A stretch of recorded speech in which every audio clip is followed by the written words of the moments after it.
നമ്മൾ തുടക്കത്തിലെ പറഞ്ഞു രണ്ട് വിഷയങ്ങൾ നമ്മൾ എടുത്ത് ആഴത്തിൽ പരിശോധിക്കുമെന്ന്. അതിലൊന്ന് PR കുറിച്ചാണ്.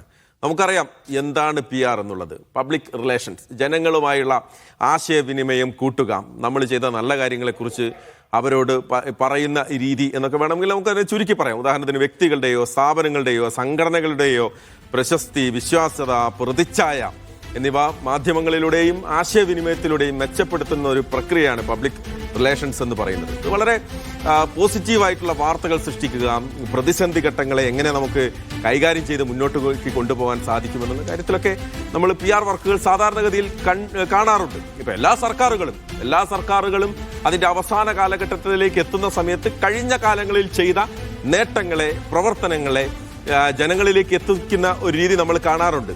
പക്ഷെ ഇത്തവണ ഒരൽപ്പം കൂടിപ്പോയോ എന്നുള്ളൊരു ചോദ്യം ഉയരുന്നുണ്ട്. അതിന് കാരണമായി പ്രതിപക്ഷം പല സമയത്ത് പല ആരോപണങ്ങൾ ഉന്നയിച്ചിട്ടുണ്ട്. പക്ഷെ ഇന്ന് വന്നൊരു വിവരാവകാശ രേഖ അത് ശരിക്കും നമ്മളെ ഞെട്ടിക്കുന്നതാണ്. പ്രത്യേകിച്ച് നമ്മൾ കേരളത്തിന്റെ സാമ്പത്തിക അവസ്ഥ നമുക്കറിയാം. കടക്കണിയിലാണ് എന്നുള്ള കാര്യത്തിൽ നമുക്ക് ആർക്കും ഒരു തർക്കവുമില്ല, സംശയവുമില്ല. ഒരുപക്ഷെ മുണ്ട് മുറുക്കി ഉടുക്കണം എന്ന് ഈ കഴിഞ്ഞ കാലത്ത് ഈ സർക്കാർ നമ്മളോട് പറഞ്ഞിട്ടില്ല. പക്ഷേ മുണ്ട് മുറുക്കി ഉടുത്ത് ജീവിക്കേണ്ട കാലഘട്ടത്തിലൂടെയാണ് നമ്മൾ കടന്നു പോകുന്നത് എന്ന കാര്യത്തിലും സംശയം ഒന്നുമില്ല. പക്ഷെ ആ സമയത്താണ് ഒരു 11,21,000 രൂപയുടെ കണക്കെന്ന് വരുന്നത്. നമുക്കറിയാം മോഹൻലാൽ കേരളത്തിന്റെ അഭിമാനമാണ്, അഭിമാന സ്തംഭമാണ്. മുഖ്യമന്ത്രി പിണറായി വിജയനുമായിട്ട് അദ്ദേഹം നടത്തിയ ഒരു അഭിമുഖം, അതാണ് ഇന്നിപ്പോൾ അതിന്റെ ചെലവ് കണക്കാണ് ഇന്നിപ്പോൾ പുറത്തു വന്നിരിക്കുന്നത്. നമ്മൾ വിശദമായി നോക്കുകയാണ് എന്താണ് PR പ്രശ്നം എന്നുള്ളത്. യഥാർത്ഥത്തിൽ PR എന്തെങ്കിലും പ്രശ്നങ്ങളുണ്ടോ എന്നുള്ളത്. PR പ്രശ്നങ്ങളില്ല. PR വളരെ പോസിറ്റീവായിട്ട്, പബ്ലിക് റിലേഷൻ എന്ന് പറയുന്നത് വളരെ പോസിറ്റീവായിട്ടുള്ള ഒരു കാര്യമാണ്. പക്ഷെ അതിലേക്ക് ഇന്നിപ്പോൾ നമ്മൾ വന്നിരിക്കുന്ന വിഷയം എന്താണ്? കണ്ടും മിണ്ടിയും ഇരുവർ എന്ന് പറയുന്ന ഒരു അഭിമുഖം. ആ അഭിമുഖം നമുക്കറിയാം മോഹൻലാലും നമ്മുടെ മുഖ്യമന്ത്രിയും തമ്മിൽ നടത്തിയ ഒരു അഭിമുഖമാണ്. ആ അഭിമുഖത്തിന്റെ ചെലവ് കണക്ക് 11,21,000 രൂപ എന്നുള്ളതാണ്. നമുക്കറിയാം സർക്കാരിന്റെ ചെലവിൽ നിന്നാണോ, ഖജനാവിൽ നിന്നെടുത്താണോ അത് നടത്തിയത്? അതേ എന്നാണ് സർക്കാർ നൽകിയിരിക്കുന്ന ഉത്തരം. ആ ചെലവ് എവിടെ നിന്ന് എടുത്തു എന്നുള്ളത് നോക്കുക. ഖജനാവിൽ നിന്നാണ്. നമ്മുടെ സർക്കാർ പണമാണ്, നമ്മുടെ നികുതി പണമാണ്. നമ്മൾ സാധാരണ ജനങ്ങൾ നികുതിയായി നൽകുന്ന പണത്തിൽ നിന്നെടുത്താണ് ആ ചെലവ് നടത്തിയിരിക്കുന്നത് എന്നുള്ളതാണ്. അമിത ചെലവാണോ എന്നുള്ളതാണ് അടുത്ത ചോദ്യം. അതിന് ഉത്തരം പറയേണ്ടത് ഇത് ഷൂട്ട് ചെയ്ത ആളുകൾ, ഇതിന് പിന്നിൽ പ്രവർത്തിച്ചവരുമാണ്. എന്തായാലും നമുക്കതിൽ അറിയേണ്ട ഒന്ന് രണ്ട് കാര്യം. ഒന്ന്, മോഹൻലാൽ അഭിമുഖത്തിന് പണം വാങ്ങിയിട്ടുണ്ടോ എന്നുള്ളതാണ്. ഒരുപക്ഷെ അദ്ദേഹം പണം വാങ്ങിയിരുന്നെങ്കിൽ ഇത് 11 ലക്ഷത്തിൽ നിൽക്കില്ലായിരുന്നു എന്ന് നമ്മൾ കാണേണ്ടതാണ്. അതിന്റെ സംവിധായകനായി അല്ലെങ്കിൽ അത് കോർഡിനേറ്റ് ചെയ്തിരിക്കുന്ന TK രാജീവ് കുമാർ, അദ്ദേഹത്തിന് പണം നൽകേണ്ടി വന്നിട്ടുണ്ടോ, ഉണ്ടെങ്കിൽ എത്രയാണ് എന്നുള്ള കാര്യം അറിയാനുണ്ട്. വിശദമായിട്ടുള്ള ഒരു കണക്ക് അതിൽ വരണം. പക്ഷെ നമ്മൾ അമ്പരപ്പിക്കുന്ന മറ്റൊരു കാര്യം എന്ന് പറയുന്നത് ഒരു അഭിമുഖം എടുക്കാൻ എന്തൊക്കെ സംവിധാനങ്ങൾ വേണം എന്നുള്ളതാണ്. നമ്മുടെ PRDയുടെ കയ്യിൽ, നമ്മുടെ സർക്കാരിന്റെ കയ്യിൽ അതിനുള്ള സൗകര്യങ്ങൾ സ്വാഭാവികമായിട്ടുണ്ടാകും. ക്യാമറകൾ ഉണ്ടാകും, എഡിറ്റ് ചെയ്യാനുള്ള എഡിറ്റ്യൂട്ടുകൾ ഉണ്ടാകും, അതിന് കളർ ഗ്രേഡ് ചെയ്യാനുള്ള സംവിധാനം ഉണ്ടാകും, അതിന്റെ പ്രീ പ്രൊഡക്ഷനും പോസ്റ്റ് പ്രൊഡക്ഷനും വേണ്ട എല്ലാ സാമഗ്രികളും നമ്മളെ കൈവശം ഉണ്ടാകും. പക്ഷെ 11 ലക്ഷം രൂപ ചെലവിൽ എങ്ങനെയാണ് ഇത്രയും വലിയൊരു ബിഗ് ബഡ്ജറ്റ് എന്നൊക്കെ പറയുന്ന രീതിയിലേക്ക് ഒരു അഭിമുഖം? സാധാരണ നമ്മളെല്ലാവരും അഭിമുഖം എടുക്കുന്നതാണ്. നമുക്ക് അതിൽ പ്രത്യേകിച്ച് അതിലൊന്നും കാണുന്നില്ല. ക്ലിഫ് ഹൗസ് ആണ്, അതിനപ്പുറത്ത് 2 കസേരയുണ്ട്, അതിന്റെ സെന്റർ പോർഷനിൽ ഒരു എന്താ പറയാ, ഒരു പ്രോപ്പർട്ടി വെച്ചിട്ടുണ്ട്. അതിനപ്പുറത്തേക്ക് മറ്റൊന്നുമില്ല. മുഖ്യമന്ത്രിയും മോഹൻലാലും നടന്നു വരുന്ന സീനുകളുണ്ട്, മുഖ്യമന്ത്രിയുടെ വീട്ടിലെ വളർത്തുനായുണ്ട്. അതിനപ്പുറത്തേക്ക് എന്താണ് എന്ന് അത് നമുക്ക് ഒരു പക്ഷേ ഒരു വലിയ ചിത്രത്തിന്റെ സെറ്റ് പോലെ ഒന്നും അതിനകത്ത് കാണുന്നില്ല.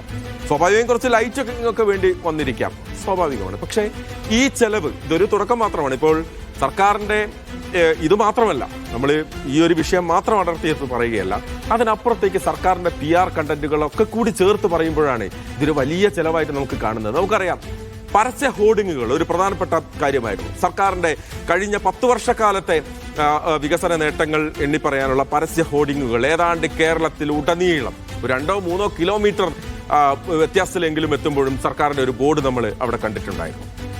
ആ ബോർഡുകളെ കുറിച്ച് ഇന്നിപ്പോൾ പ്രതിപക്ഷം ഒരു ആരോപണം ഉന്നയിച്ചിട്ടുണ്ട്.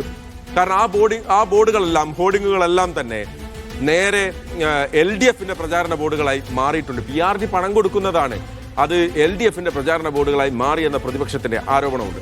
പരസ്യ ക്യാമ്പയിനുകൾ സ്വാഭാവികമാണ്, നേരത്തെയും സർക്കാരുകൾ ചെയ്തിട്ടുണ്ട്. പക്ഷെ നമ്മൾ ഇത്തവണ പുതിയ രീതിയിലുള്ള ഒരു PR പ്രചാരണം കൂടി കണ്ടു. KSRTC ബസ്സുകൾ ട്രെയിനുകൾ, പലയിടത്തുമുള്ള LED ഡിസ്പ്ലേകൾ, ഇതെല്ലാം ഉണ്ട്. അതിനപ്പുറത്തേക്ക് ഈ കഴിഞ്ഞ മാസം തന്നെ നമ്മൾ മറ്റൊരു കാര്യം, പത്രങ്ങളിൽ സാധാരണ പരസ്യം കൊടുക്കാറുണ്ട്. പക്ഷെ അതിനപ്പുറത്തേക്ക് പത്രത്തിന്റെ മുൻപേജ് പോലെ ഡിസൈൻ ചെയ്ത് കഴിഞ്ഞ ഉമ്മൻചാണ്ടി സർക്കാരിന്റെ കാലഘട്ടത്തിൽ 2011 മുതൽ 16 വരെയുള്ള കാലഘട്ടത്തിനും അതിനുശേഷം ഇങ്ങോട്ടുമുള്ള പിണറായി സർക്കാരിന്റെ കാലഘട്ടത്തെയും താരതമ്യം ചെയ്തുകൊണ്ട് ഒരു മുഴുവൻ പേജ്, 2 പേജ് ഉണ്ടെന്നാണ് ഞാൻ മനസ്സിലാക്കുന്നത്, മുഴുവൻ പേജിൽ വരുന്ന പത്രത്തിന്റെ പേജ് പോലെ സമാനമായി ഡിസൈൻ ചെയ്ത് ലേ ഔട്ട് ചെയ്തിരിക്കുന്ന ഒരു PR വർക്ക് നമ്മൾ കണ്ടു. വർക്ക് എന്നുള്ള രീതിയിൽ അത് അംഗീകരിക്കും. പക്ഷേ ഇതിനെല്ലാം പണം എവിടുന്ന് എന്നുള്ളതാണ്. നമ്മുടെ സാധാരണ മനുഷ്യരായിട്ടുള്ള ആളുകൾ കഷ്ടപ്പെട്ട് ബുദ്ധിമുട്ടി കിട്ടുന്ന ശമ്പളത്തിൽ നിന്ന്, സ്വരുക്കൂട്ടി വെക്കുന്ന പണത്തിൽ നിന്ന്, സർക്കാരിലേക്ക് കൊടുക്കുന്ന നികുതി പണമായും മറ്റുമായും കൊടുക്കുന്ന പണമുണ്ട്. ആ പണം സ്വാഭാവികമായിട്ടും എടുത്തുപയോഗിക്കുന്നു എന്നുള്ളതാണ്. ഇതിനപ്പുറത്താണ് നവകേരള, നമുക്കറിയാലോ, സർവേയുമായി ബന്ധപ്പെട്ട് അതിനുവേണ്ടി തയ്യാറാക്കിയ ബുക്ക്ലെറ്റുകൾ ഉണ്ടല്ലോ, വീടാന്തരം കയറിറങ്ങി നൽകിയ ബുക്ക്ലെറ്റുകൾ. ആ പണം, അതിനു വേണ്ട പണവുമെല്ലാം സർക്കാർ ഫണ്ടിൽ നിന്ന് തന്നെയാണ്. അപ്പോൾ ഒരു തെരഞ്ഞെടുപ്പ് മുന്നിൽ കണ്ട് തെരഞ്ഞെടുപ്പ് വിജയിക്കുക എന്നുള്ളത് അതൊരു രാഷ്ട്രീയ പാർട്ടിയുടെ, ഒരു മുന്നണിയുടെ ഒരു ലക്ഷ്യമാണ്. അതിന് പണം സർക്കാരിന്റെ കൈവശത്ത് നിന്ന് ജനങ്ങളുടെ പണം എടുത്ത് ചെലവാക്കണോ എന്നുള്ളതാണ് പോയിന്റ്. തുടക്കത്തിലെ നമ്മൾ പറഞ്ഞ എല്ലാവരും ചെയ്യാറുണ്ട്. പക്ഷെ ഇത്തവണ അത് കൈവിട്ടു പോയോ, കടന്നു പോയോ എന്നുള്ളതായിരുന്നു ചോദ്യം. എന്തായാലും കൂടുതൽ ഇതുവരെ ഒരറ്റം മാത്രമാണ് വന്നത്. ഇപ്പോൾ ഒരു പക്ഷേ മോഹൻലാലുമായി നടത്തിയ അഭിമുഖത്തിന്റെ ചെലവ് കണക്ക് മാത്രമാണ് നമുക്ക് മുന്നിലേക്ക് വന്നത്. ഇനിയും നടത്തിയ അഭിമുഖങ്ങളുണ്ട്, അതിനപ്പുറത്തേക്ക് ചെയ്ത കാര്യങ്ങളുണ്ട്. ഒരു പക്ഷേ കാലം കഴിയുമ്പോൾ, കുറച്ച് കഴിയുമ്പോൾ അതിന്റെ കണക്കുകളൊക്കെ വരുമ്പോൾ ഒരു പക്ഷേ നമ്മളെല്ലാവരും ഞെട്ടിത്തരിക്കുമായിരിക്കും. PR കൊണ്ട് ജനമനസ്സ് മാറ്റാൻ പറ്റുമോ എന്നുള്ള ചോദ്യം ഉന്നയിച്ച് നമ്മൾ നിർത്തുകയാണ്. പ്രതിപക്ഷത്തിന്റെ ആരോപണം നമ്മൾ പറഞ്ഞു കഴിഞ്ഞു. പക്ഷേ നമ്മളുടെ ഏറ്റവും വാലിഡ് ആയിട്ടുള്ള ഒരു കാര്യം, ജനമനസ്സ് മാറ്റാൻ PR-നാകുമോ, പബ്ലിക് റിലേഷൻ വഴി ഈ തരത്തിലുള്ള പ്രചാരണത്തിന് വഴി സാധ്യമോ എന്നുള്ളതാണ്. ജനമൊന്ന് ഉറപ്പിച്ചു കഴിഞ്ഞിട്ടുണ്ട്. അതെന്താണ് എന്നുള്ളത് നമ്മൾ ഏപ്രിൽ 9 അവർ വോട്ടിടും. അതിനുശേഷം വോട്ടെണ്ണുമ്പോൾ നമുക്കത് മനസ്സിലാകും. അതിനപ്പുറത്തേക്ക് ഈ പറയുന്ന PR വർക്കുകൾക്കോ ഈ സർക്കാർ ജനങ്ങളുടെ പണം തന്നെ എടുത്ത് ജനങ്ങളിലേക്ക് ഈ പ്രചാരണം നടത്തുന്നതിനെ ജനങ്ങൾ എങ്ങനെ കാണുന്നു എന്നതിനെ കൂടി മാർക്കിടുന്ന ഒരു സമയമാകും എന്നുള്ള കാര്യത്തിലും ഒരു സംശയമില്ല. എന്തായാലും സുനിൽ ഐസക് വളരെ വിശദമായി പറയും പ്രതിപക്ഷത്തിന്റെ ആരോപണം എന്തായിരുന്നു, അവിടെ PR പ്രവർത്തനങ്ങൾ ഏത് തരത്തിലായിരുന്നു, ഇത്തവണ സർക്കാരിന്റെ കഴിഞ്ഞ കാലഘട്ടങ്ങളിലെ PR പ്രവർത്തനം എങ്ങനെയായിരുന്നു, മോഹൻലാലുമായി ബന്ധപ്പെട്ട് വന്നിരിക്കുന്ന ആ അഭിമുഖത്തിന്റെ വിവരാവകാശ രേഖ പുറത്തെത്തിയത് എങ്ങനെ എന്നത് സംബന്ധിച്ചുള്ള കാര്യങ്ങളൊക്കെ സുനിൽ ഐസക് നമുക്ക് വളരെ വിശദമായി തന്നെ പറഞ്ഞു. നിയമസഭാ തെരഞ്ഞെടുപ്പ് പ്രഖ്യാപനത്തിന് തൊട്ടു മുമ്പാണ് കണ്ടും മിണ്ടിയും ഇരുവർ എന്ന പേരിൽ നടൻ മോഹൻലാൽ മുഖ്യമന്ത്രിയുമായി നടത്തിയ അഭിമുഖം പുറത്തു വരുന്നത്. ഈ അഭിമുഖവും അതിൻ്റെ മുന്നോടിയായിട്ടുള്ള ട്രെയിലറും ഒക്കെ വലിയ തോതിൽ ആഘോഷിക്കപ്പെട്ട ഒന്നായിരുന്നു. തെരഞ്ഞെടുപ്പിലേക്ക് ഒരുങ്ങുന്നതിന് തൊട്ടു മുമ്പ് മുഖ്യമന്ത്രിയുടെ മുഖം മിനുക്കുക എന്നതായിരുന്നു ഈ PR വർക്കിലൂടെ ലക്ഷ്യമിട്ടത്. പക്ഷേ ഇപ്പോൾ അതിന് ആകെ ചിലവായ ഒരു തുകയുടെ കണക്കാണ് വിവരാവകാശ നിയമപ്രകാരം പുറത്തു വന്നിരിക്കുന്നത്. 11,21,000 രൂപ. അത് സർക്കാർ ഖജനാവിൽ നിന്ന് നമ്മുടെയൊക്കെ പണമെടുത്താണ് അത്തരമൊരു മുഖമിനുക്കൽ പരിപാടി നടപ്പിലാക്കിയത് എന്നതാണ് ഇതിൻ്റെ ഒരു ഗൗരവം വർദ്ധിപ്പിക്കുന്നത്. നോക്കൂ, ഇവിടെ ചോദ്യങ്ങൾ പലതരത്തിലുണ്ട്. ഒന്ന്, ഈ 11,21,000 രൂപ ഇതിനാകെ മുടക്കായി എന്ന് പറയുമ്പോൾ ഈ പണം ആർക്കൊക്കെയാണ് കൊടുത്തത്? ആ ചോദ്യത്തിന് കൃത്യമായ മറുപടിയില്ല. നടൻ മോഹൻലാൽ ഈ അഭിമുഖത്തിന് പണം വാങ്ങിയോ, അതെയോ താമസ ചെലവും യാത്രാ ചെലവും മാത്രമാണോ മോഹൻലാൽ വാങ്ങിയത്? പ്രമുഖ സംവിധായകൻ TK രാജീവ് കുമാറാണ് ഇത് സംവിധാനം ചെയ്തത്. അദ്ദേഹത്തിൻ്റെ ക്രൂ ആണ് ഇത് ഷൂട്ട് ചെയ്യുന്നത്. രാജീവ് കുമാർ എത്ര രൂപ പ്രതിഫലം വാങ്ങി, അദ്ദേഹത്തിന് ക്രൂവിന് എത്ര പണം കൊടുത്തു, അങ്ങനെ കുറേ ചോദ്യങ്ങളുണ്ട്. ആ ചോദ്യങ്ങൾക്കൊന്നും ഒരു മറുപടിയും കൃത്യമായി ഇതിനുള്ളിലില്ല. മറ്റൊന്ന് പ്രധാനപ്പെട്ട കാര്യമെന്ന് പറയുന്നത്, PRD എന്ന് പറയുന്ന ഒരു സർക്കാർ സംവിധാനമുണ്ട് നമ്മുടെ നാട്ടിൽ. അവർക്ക് ക്യാമറയുണ്ട്, ലൈറ്റ്സ് ഉണ്ട്, സംവിധാനങ്ങളുണ്ട്, ഈ പറയുന്ന അത്യാവശ്യം ആധുനിക ഉപകരണങ്ങളൊക്കെ ഉണ്ട്. അതൊക്കെ ഉണ്ടായിട്ടും എന്തിനു വേണ്ടിയാണ് മുഖ്യമന്ത്രിയുടെ അഭിമുഖം എടുക്കാൻ ഈ മറ്റൊരു ഏജൻസിയെ ഇത്ര തുക കൊടുത്ത് ഏൽപ്പിച്ചത് എന്നതാണ് മറ്റൊരു ചോദ്യം. അങ്ങനെ നിരവധി ചോദ്യങ്ങൾ, വിവാദങ്ങൾ ഇതുമൊക്കെയായി ബന്ധപ്പെട്ട് ഉയർന്നു വരുന്നുണ്ട്. അതിനൊക്കെ കുറെ കൂടി വിശദമായ മറുപടിയും ലഭ്യമാവേണ്ടതുണ്ട്. ഇവിടെ ചോദ്യം വരുന്നത് ഇതൊന്നുമല്ല. സർക്കാർ സംവിധാനങ്ങൾ ഉപയോഗിച്ചുകൊണ്ട് ഒരു മൂന്നാം പിണറായി സർക്കാരിന് വേണ്ടിയുള്ള തെരഞ്ഞെടുപ്പ് പ്രചാരണ പ്രവർത്തനങ്ങൾ PRD നടത്തിയോ എന്നതാണ് പ്രധാനപ്പെട്ട ഒരു ചോദ്യം.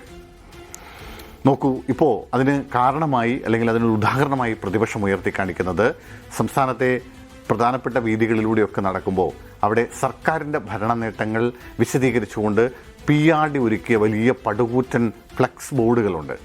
ആ ബോർഡുകളിലൊക്കെ സർക്കാർ പരസ്യങ്ങൾ അവിടെ ഇല്ല, വാനിഷായിരിക്കുന്നു. പകരം അവിടെ LDFിൻ്റെ പരസ്യങ്ങളാണ് ഉയരുന്നത്. വീണ്ടും മൂന്നാമതും പിണറായി സർക്കാർ വരണമെന്ന് ആഹ്വാനം ചെയ്യുന്ന LDF പരസ്യങ്ങളായി അതൊക്കെ മാറിയിരിക്കുന്നു. അതായത് PRDയുടെ പണത്തിന് അല്ലെങ്കിൽ PRDയുടെ പണം ഉപയോഗിച്ച്, സർക്കാർ ഖജനാവിലെ പണം ഉപയോഗിച്ച് ഈ തെരഞ്ഞെടുപ്പ് പ്രചരണ പ്രവർത്തനങ്ങൾ നടപ്പിലാക്കുന്നു. ഇവിടെ ഉയർന്നു വരുന്ന മറ്റൊരു പ്രധാനപ്പെട്ട കാര്യം, മോഹൻലാലുമായി ഒരു അഭിമുഖത്തിൽ ഇത് അവസാനിക്കുന്നില്ല. അതിനപ്പുറത്തേക്ക് നിരവധി അഭിമുഖങ്ങൾ ഈ കാലയളവിൽ മുഖ്യമന്ത്രിയുടേതായി PRDയുടെ പണം ഉപയോഗിച്ച് ചെയ്തിട്ടുണ്ട്. അത് പ്രധാനപ്പെട്ട ചില മാധ്യമ പ്രവർത്തകർ നടത്തിയ അഭിമുഖങ്ങളുണ്ട്, മറ്റ് ചില യൂട്യൂബേഴ്സ് നടത്തിയ അഭിമുഖങ്ങളുണ്ട്. അങ്ങനെ പല തരത്തിലുള്ള ദേശീയ മാധ്യമങ്ങളുടെ പ്രതിനിധികളെ ഉപയോഗിച്ചെടുത്ത അഭിമുഖങ്ങളുണ്ട്. ഇതിൽ കുറേയൊക്കെ പുറത്തു വന്നില്ല, കാരണം വളരെ പെട്ടെന്ന് തെരഞ്ഞെടുപ്പ് പ്രഖ്യാപിച്ചുകൊണ്ട് ചില അഭിമുഖങ്ങൾ മാത്രമേ പുറത്തു വരികയും ചെയ്തുള്ളൂ. പ്രതിപക്ഷം ഉന്നയിക്കുന്ന ഈ ആരോപണങ്ങൾക്ക് കുറേയൊക്കെ കാമ്പുണ്ട് എന്ന കാര്യത്തിൽ ഒരു സംശയവുമില്ല. സർക്കാരിൻ്റെ പണം ഉപയോഗിച്ചല്ല, പാർട്ടിയുടെ പണം ഉപയോഗിച്ചാണ് കൃത്യമായി തെരഞ്ഞെടുപ്പ് പ്രചരണ പ്രവർത്തനങ്ങൾ നടത്തേണ്ടത്. അത് നടത്താതെ സർക്കാർ പണം ഉപയോഗിച്ച് ഇത് ചെയ്തത് ശരിയായില്ല എന്നാണ് ആരോപണം, ആക്ഷേപം. അതിന് മറുപടി പറയേണ്ട ഒരു ബാധ്യതയും സ്വാഭാവികമായി മുഖ്യമന്ത്രിക്കും സർക്കാരിനുമുണ്ട്.